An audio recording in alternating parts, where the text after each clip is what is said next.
Oh my goodness. I mean, the first company I opened up, it was Bokang Legacy, and I was still in varsity.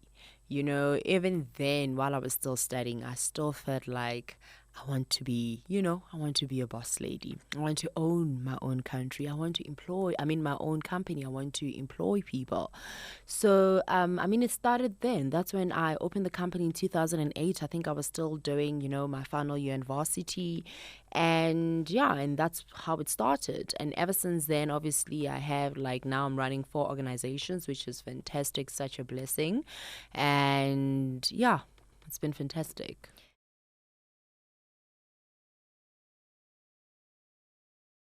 Practice. For me, I feel the biggest gap when it comes to our education system, even in varsity, is that you go to school and you study whatever it is you're studying, but you're not taught how to run your own company. I mean, now I'm a mom and I look at, somebody who's a simple pediatrician. I take my child there all the time. You go to university and that's what you study, but nobody teaches you how to run your own practice. You're not taught that in university. And for me, it's such a big problem. When I did PR at the University of Johannesburg, nobody said, Bokang, this is actually how you can run your own PR company. And for me, I feel there's still a huge gap. I feel, especially with our situation in our country, we need to be more entrepreneurial in terms of varsity studies. We need to teach our young people to be entrepreneurs. And I think also, working with young people, I feel our young people have a level of entitlement. Like, I'm deserving of this. I'm deserving of a job. Now we need to start teaching our young people, start your own. Try and start something that you absolutely love, and instead of going out there and complaining about the unemployment issue in our country, be part of the solution and say, I'm going to start my own company and I want to help in that area and I want to employ so many people in my company. So in terms of that, I really feel there's a huge gap.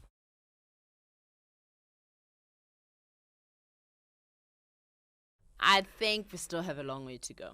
I think we really have a long way to go. I mean, I will take, for example, just, being Miss South Africa. You become Miss South Africa and you work with so many organizations in your year.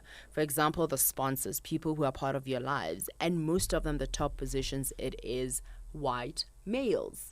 And for me, it's such a huge problem. I feel we'll still have such a long way to go in terms of getting our females in the right positions. And it doesn't mean we're incapable. We are, most definitely. I just feel, I think, people are still not really that open to change. We talk about it and we say, yes, transformation, this and that. But yeah, it's really, for me personally, I just feel like it's happening at a very slow pace.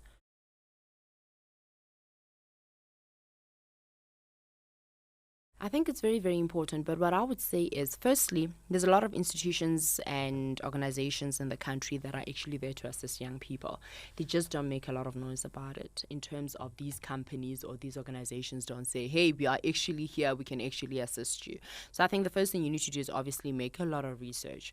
I personally would say I really struggled when I opened my company while I was still a student because I didn't have the capital to do a lot of things. So what did I do? I was giving modeling, acting, and public speaking lessons, and what I did was I went to my varsity and I said, I need this arts room. I need to use it so I can start generating income for myself, and I'll pay a certain amount, but what I'm saying is it took my title for me to have all these other opportunities, open to me. But not every single girl is going to be a Miss South Africa.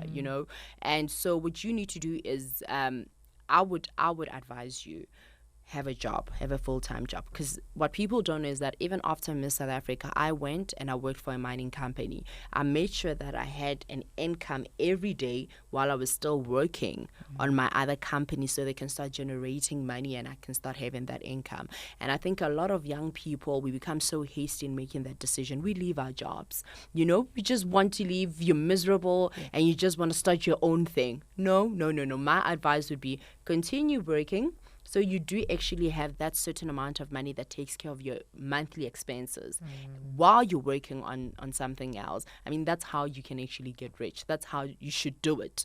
Do not leave your full-time job and then just focus, because it's a long, it's extremely hard. It's really, really hard, especially when it comes to the capital, because you actually, for every single business, we all know you actually need a certain amount of money to start a company. Yeah. So I would say have your full-time job and work through the night if you have to.